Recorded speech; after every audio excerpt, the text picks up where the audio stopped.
So, we've been talking about the colonists lately, and today we're going to actually start talking about the American Revolutionary War. That's what this whole unit's about.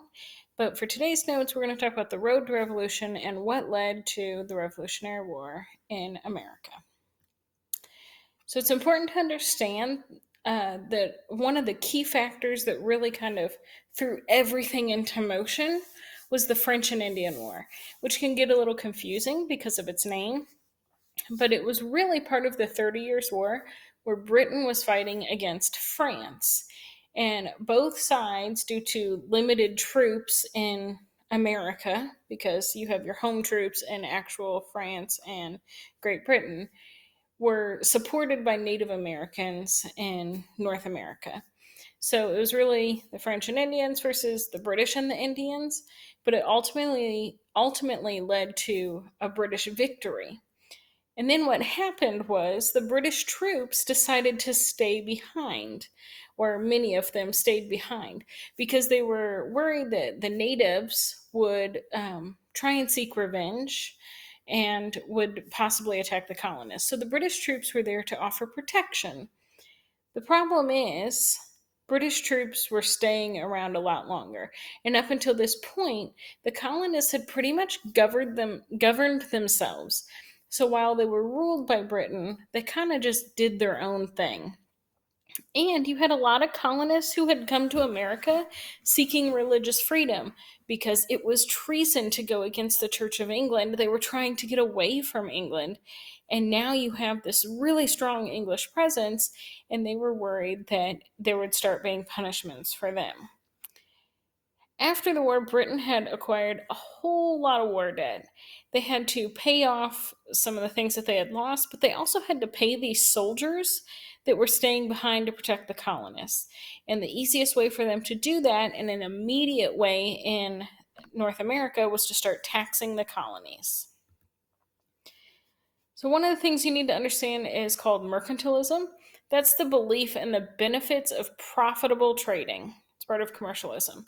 So, kind of simply put, a really rough, simple version is the idea is to export a lot more than you import, to sell more of your goods. It'd be if in America we were making a whole bunch of stuff and selling it to other countries, but we weren't buying very much from other countries. So the idea is to make more money based on what you sell than what you spend in other countries. It makes your country more profitable.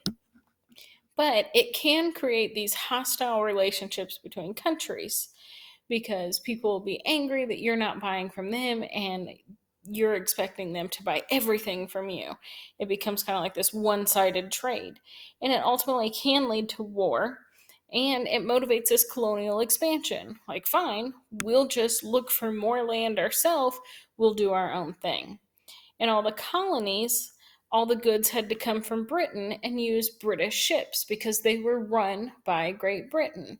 So they could only basically sell or ship things to Britain, and they couldn't import as much stuff from other countries, which really closed them off. And it made things more expensive for the colonists.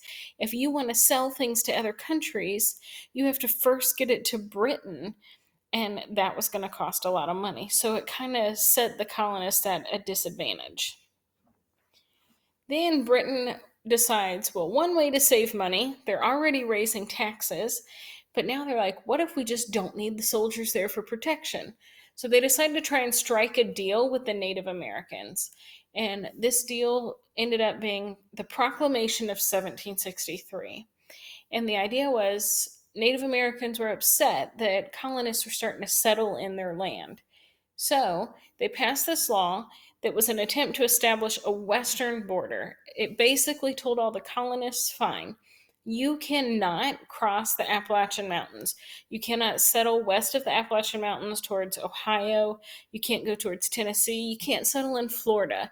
It kind of created this whole boundary. So it left just the 13 colonies and promised that the colonists would never go past that. But part of the problem was a lot of colonists already had. They had started settling in these areas, and so it wasn't really an effective proclamation. and they weren't going to leave their homes and the places that they had built. So the Native Americans weren't appeased, they didn't get what they wanted, and now the British soldiers also couldn't leave.